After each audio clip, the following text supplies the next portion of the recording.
Have you ever been at a party, surrounded by people laughing and talking, and suddenly felt a wave of isolation so cold it felt like you were standing on the moon? You have 500 friends on social media.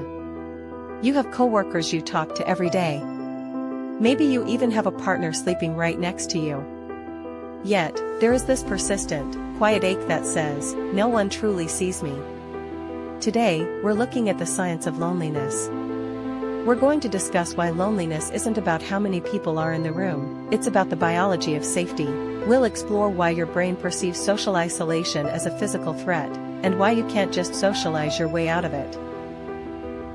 The late Dr. John Cacioppo, a pioneer in the neurobiology of loneliness, famously said that loneliness is like hunger. Hunger tells you that you need food to survive, loneliness tells you that you need connection to survive. For our ancestors, being separated from the tribe was a death sentence.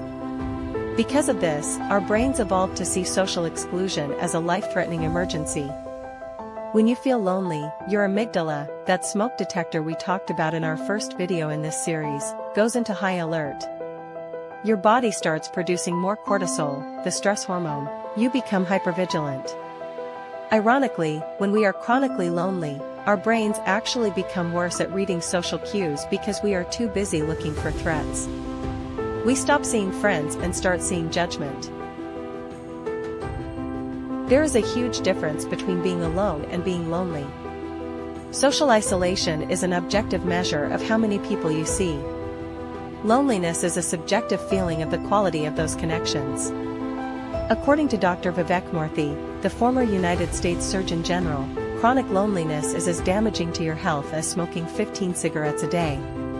It increases the risk of heart disease, dementia, and stroke. Why? Because your body never feels safe enough to rest. You are lacking social buffering, a physiological phenomenon where being near a trusted person actually lowers your heart rate and reduces pain.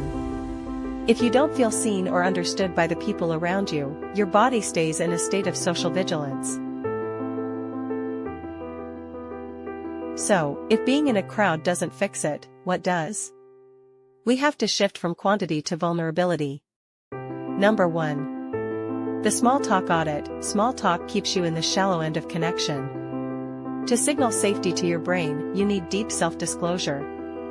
Sharing a small real struggle with a trusted person acts as a bridge for your nervous system. Number 2. Service and contribution. Research shows that helping others is one of the fastest ways to quiet the loneliness alarm. It moves your brain from self-protection mode to social connection mode. Number 3. The vulnerability hangover. Understand that after you try to connect, your high-functioning anxiety that we discussed in video 1 might scream at you. That's normal. It's your brain trying to pull you back into the safety of isolation. Loneliness isn't a character flaw. It's a biological signal that you are built for connection. This video concludes our series on the nervous system and the modern mind. From the high-functioning engine that leads to the wall, to the patterns of our past and the overthinking that keeps us awake, it all comes down to one thing: learning how to feel safe in your own body and your own life. If you followed this entire series, you now have the blueprint. Remember to download the Nervous System Check-in Worksheet. Thank you for being part of this community. You are not alone in this journey. I'll see you in the next series. If you're yet to subscribe, kindly do so.